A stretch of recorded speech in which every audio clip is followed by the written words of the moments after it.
ठाणे महापालिकेच्या 9 प्रभाग समिती अंतर्गत तब्बल 22,000 मालमत्ता हस्तांतरणाची प्रकरणं धुळखात पडली असल्याची धक्कादायक बाब समोर करत यामध्ये सहाय्यक आयुक्तांच्या सह्या शिल्लक असल्याचा आरोप ठाणे काँग्रेसच्या वतीने करण्यात आलाय। येत्या 2 दिवसात ही प्रकरणं मार्गी लावावी, अन्यथा काँग्रेसतर्फे आंदोलन केलं जाईल असा इशारा काँग्रेसचे शहर अध्यक्ष विक्रांत चव्हाण यांनी पत्रकार परिषदेत दिला आहे।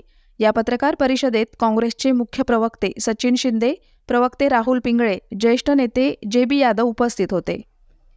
25,000 प्रकरणं प्रलंबित आहेत। कर हस्तांतरण प्रकरणं सहाय्यक आयुक्तांच्या सह्या झालेल्या आहेत, बाकी सगळे तयार आहेत। 25,000 प्रकरणं 2 वर्षापासून प्रलंबित आहेत। ते आम्हाला स्वतः 2 प्रभागाच्या वॉर्ड अधिकाऱ्यांनी लिहून दिलेले आहे, माहिती अधिकारी। असे 25,000 प्रकरणं आम्ही ओरली माहिती घेतली। ते 2 पुरावे आहेत।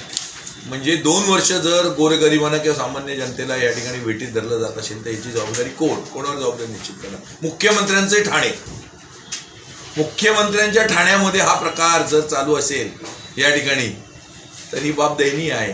आजही मुख्यमंत्र्यांच्या ठाण्यात ज्या प्रकारे पुलाखाली अजून भिकारी राहतात, वास्तव्यास आहेत, अनाथ मुलं, म्हणजे तो तर नंतरचा भाग आहे।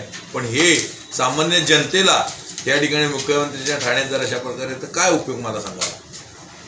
मुख्यमंत्र्यांचे ठाणे याचं उत्तर द्यावं आधी प्रशासनाने, आणि त्यामुळे या सर्व प्रकरणांची चौकशी झाली पाहिजे। संबंधित सर्व सहाय्यक आयुक्त व इतर जे अधिकारी असतील त्यांच्यावर कारवाई झाली पाहिजे या ठिकाणी, आणि या प्रकरणाची चौकशी होऊन ही प्रकरणं तातडीने 2 दिवसात निकाली काढावी अशी आमची मागणी आहे ठाणे महानगरपालिका आयुक्तांकडे।